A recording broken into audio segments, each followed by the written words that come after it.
Chapter 11. It was Friday, April the 3rd. I was walking down the canal toward the town. It was around midnight. In the distance, I could see three figures walking erratically, like dirty rats. The middle, smaller figure was screaming.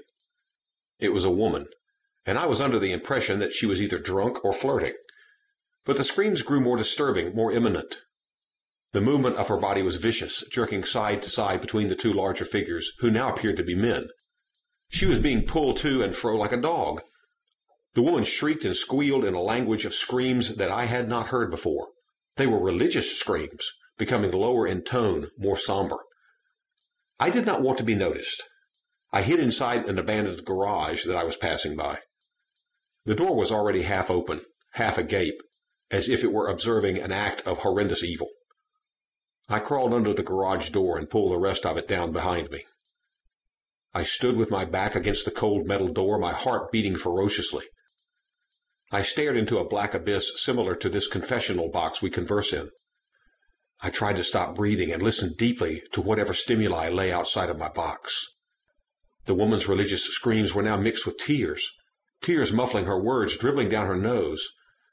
I could almost hear the sound of them hit the pavement one by one. I could hear the men now. The sound of the left inside of their denim jeans rubbing against the right. The sound of boots or trainers clumsily putting weight onto the ground.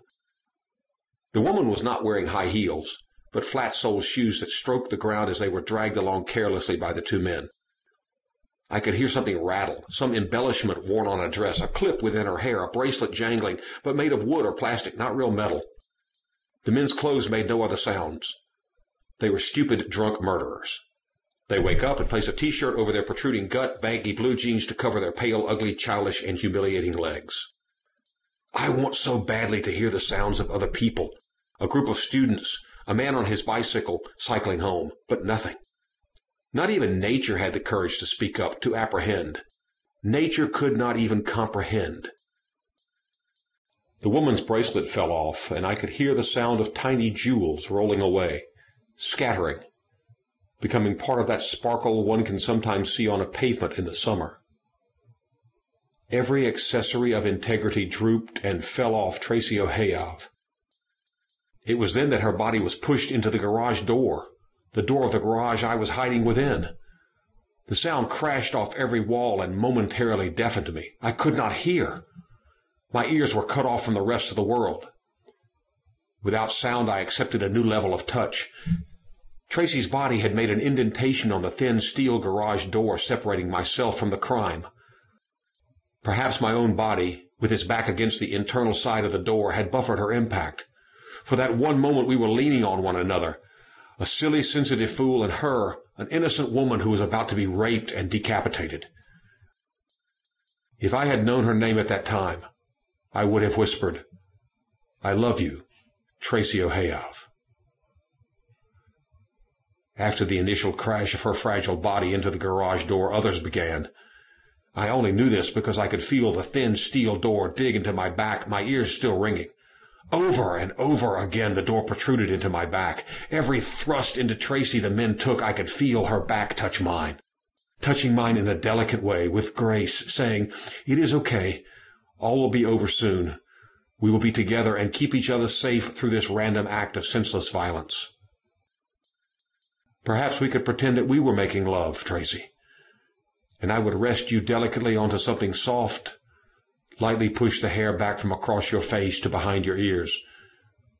I would look at you in the eyes from above, and we would make love. No fucking, and no raping. As my ears began to pick up sound again, I could hear the same lines whirring in my head, repeating as if on a broken loop. I could still retrace the sound to Tracy, but soon there would be no trace of Tracy. The words were Eli, Eli, lama sabachthani. I sat down in the cold garage and quietly wept. Tracy's broken body was picked up by the two men and dragged away. Again I could hear the soft sole of her shoes caress everything in its path. Broken glass, half-smoked cigarettes, strange insects, perhaps a ladybird. I opened the garage door at around 4 a.m. The morning sun broke into the concrete box almost immediately. I arose from what felt like a cave, rising from the dead. Tracy's body and head floated past me, trapped in flora. Also violets, nettles, daisies, and what seemed to be a poppy followed her downstream. I had to save her somehow.